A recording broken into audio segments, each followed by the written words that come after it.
Halo, perkenalkan nama saya Dewi Syahaan dari S1 Manajemen Malam semester 2. Jadi, mata kuliah yang saya bawakan hari ini adalah Hukum Bisnis dengan materi kepailitan. Jadi, sebelum kita ke materi selanjutnya, teman saya akan menjelaskan apa itu kepailitan. Jadi, jangan lupa untuk tonton terus ya.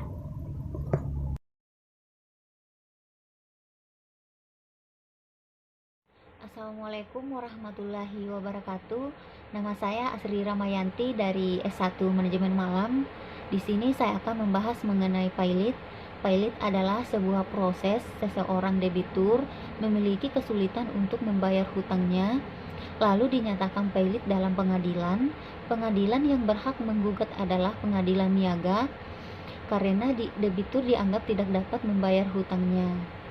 Pailit digolongkan menjadi 3 bagian. Yang pertama, kreditor separitis adalah kreditor pemegang jaminan kebendaan yaitu gadai dan hipotek.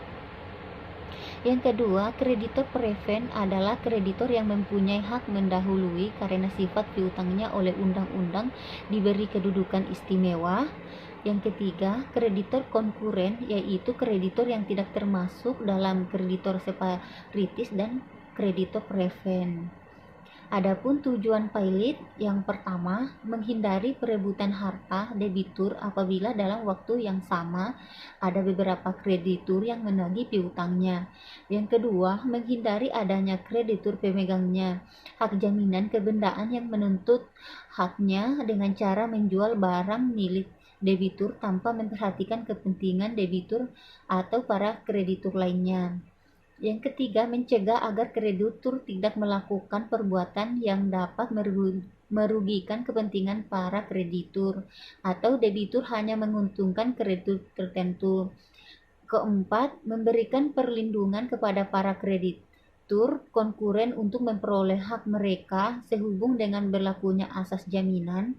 Yang kelima, memberikan kesempatan kepada debitur dan kreditur untuk berunding membuat kesepakatan restrukturisasi hutang.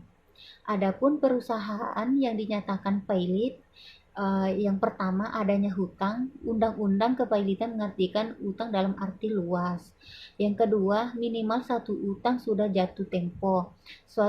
Suatu utang yang jatuh tempo tentunya memberi hak bagi kreditur untuk menagih debitur seluruh jumlah utangnya. Yang ketiga, minimal satu utang dapat ditagih. Undang-undang sudah menentukan bahwa untuk mengajukan pailit bisa dengan cukup satu utang saja yang telah jatuh tempo. Empat, adanya debitur. Hal ini harus dapat dibuktikan siapa dan berapa jumlah utangnya. Yang kelima, adanya kreditur. Oke, sampai di sini pembahasan saya. Semoga bermanfaat untuk teman-teman semua. Kurang lebihnya mohon dimaafkan. Assalamualaikum. Oke teman-teman, tadi sudah dijelaskan teman saya Asri Ramayanti ya, apa itu kepailitan. Jadi, saya akan membahas tentang hukum tentang kepailitan. Jadi, hukum kepailitan itu diatur dalam Undang-Undang Nomor 4 Tahun 1998. Dalam pasal 2 mengatakan adanya debitor yang mempunyai 2 atau lebih kreditor dan tidak membayar lunas sedikit satu utang yang telah jatuh waktu dan dapat ditagih atau dinyatakan pailit dengan putusan oleh pengadilan. Begitu. Oke teman-teman. Jadi di sini saya telah menjelaskan siapa-siapa aja sih yang dapat mengajukan kepailitan.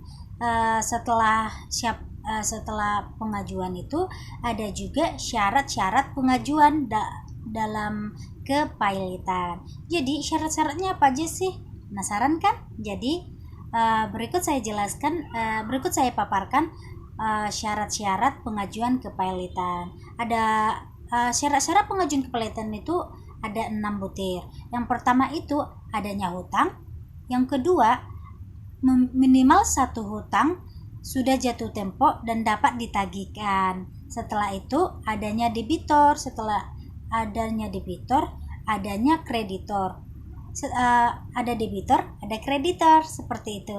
Setelah itu permohonan pernyataan pilot. Setelah permohonan pernyataan pilot, nah baru pernyataan pilot itu pernyataan pilot oleh pengadilan niaga, baru nanti diproseskan. Begitu teman-teman.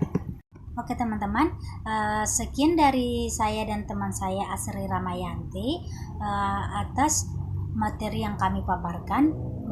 Mungkin banyak kesalahan yang kami lakukan baik dalam penuturan kata, pengucapan, lafal dan lain-lainnya.